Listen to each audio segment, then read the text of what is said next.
Hey, I'm in video making mode recently.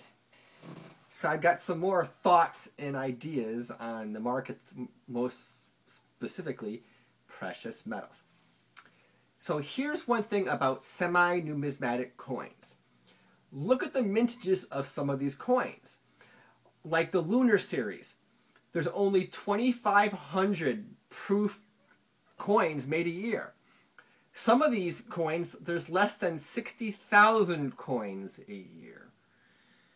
So what that means is that if someone on YouTube wants to pump those, they can send the price straight up, right? I mean, let's think about it, right? You do videos and you can get 100,000 views on some of your popular videos, and you're promoting this Lunar Series coins. Well, guess what? There are more views on that video than there are coins in existence.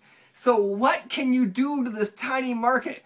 You can move the market. You can be the invisible hand, or the invisible foot, or the invisible Bigfoot. I want to segue to this Bigfoot futurist video that another YouTuber did.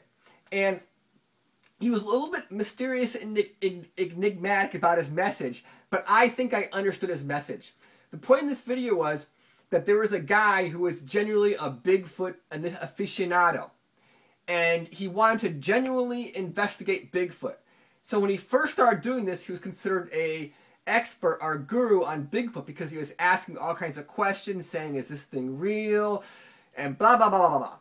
But eventually, he started asking hard questions that might have actually, disproven Bigfoot, and then he was ejected from the community, and he lost his expert status among the diehards, and then he was like shunned and despised because he was asking hard questions that might provide evidence against Bigfoot.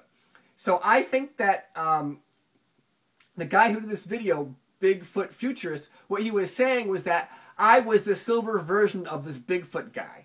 When I first started this channel, I was really interested in understanding silver. I was asking all kinds of questions. I was saying things that were very bullish at first. And this made me a guru among some, and I was a silver hero, and I got videos. Some of my videos, I would have literally no thumbs down on some of the older videos.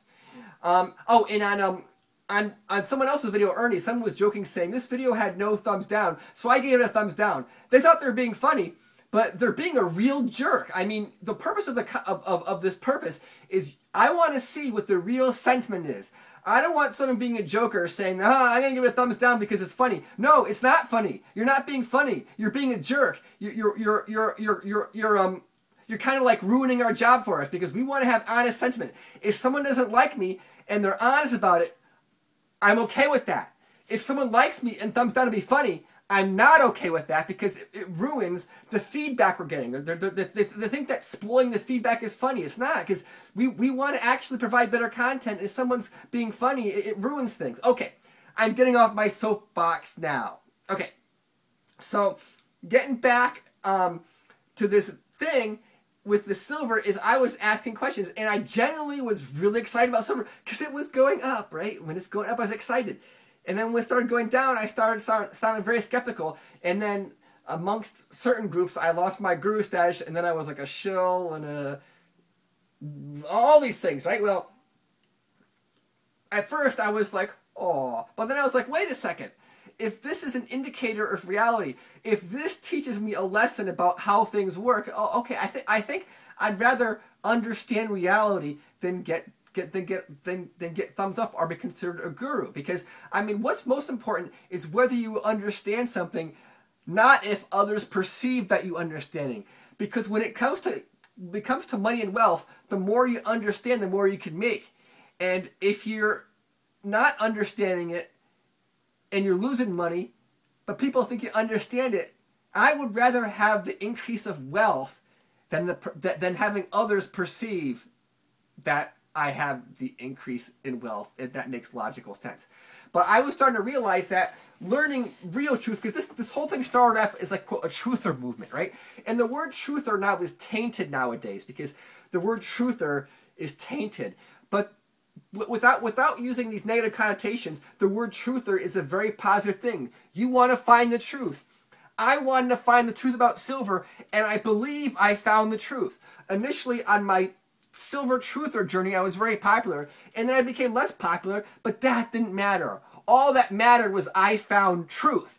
And if I find truth, and there are others who don't think I know what I'm talking about, that's okay, as long as I know the truth, because I have that inner confidence and I have that inner satisfaction. And their approval is not necessary for me.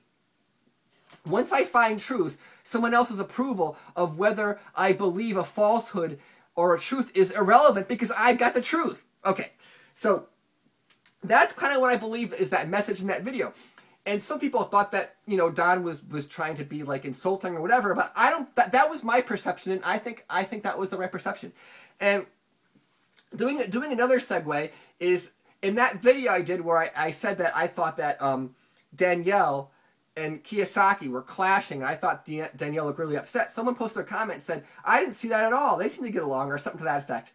And so here's my perception. Okay, I in no way am an expert on women, right? No way whatsoever. None. I'm not even going to pretend I'm an expert, right? But I do recognize certain facial expressions and eyes and patterns. When Kiyosaki was saying that your school is dumb, you know, this is dumb, to Danielle, I was seeing a look in her eyes and an expression in her face. When I've seen that look before, the woman has either gone off on me or cried, right? When I look at the video, tell me if I'm wrong, guys, because I know there's some guys out there who are married and know women more than me. When look at that look in Danielle Cambone's eyes when Kiyosaki was saying how your school is dumb. What did she look like was going to happen? To me, that if they were not, if it was a one-on-one conversation, she would have gone off on him and or started crying. That's what I perceive, but I'm not an expert in women, so I could be wrong, but that's what I thought when I saw this video. And if you guys give me feedback, because I know there's married guys out there, give me feedback. Is that look at Danielle's eyes? If you see that look in your wife's eyes, what's going to happen next? I think I know the answer. Okay, so another thing. So going back to the Harvey Organ thing, right? Okay. So I was looking back at some Harvey Organ stuff. You know, obviously it's middle of May, and the whole thing hasn't collapsed, and we don't have going toward the moon. And there are some people. There's another interview recently, and there are people who are leaving comments about it, saying, "Hey, this guy was wrong." Well, you know, there were still people leaving, you know, comments about Harvey Organ was wrong. And one person wrote a comment said that, you know, I believed Harvey Organ at first because he looked like someone who I could trust and who sounded credible. Well, let me tell you my life experience, right? I've had different types of jobs, different size companies, and I've had people try to rip me off before, both personally and with my company. And when I saw that video, right, of the person we're talking about, right, who made those predictions about the end of last year, from my experience, that guy was trying to rip me off. That guy I could not trust, right? From my experience, from my walks of life, right? Especially, you know, with me, you know, in business, right? People in business who are like that guy, I would stay clear of, right? I just, every warning sign went off. But there are people who are watching these videos who thought he was trustworthy. And I think that kind of shows that a lot of people have different levels of experience with business and money.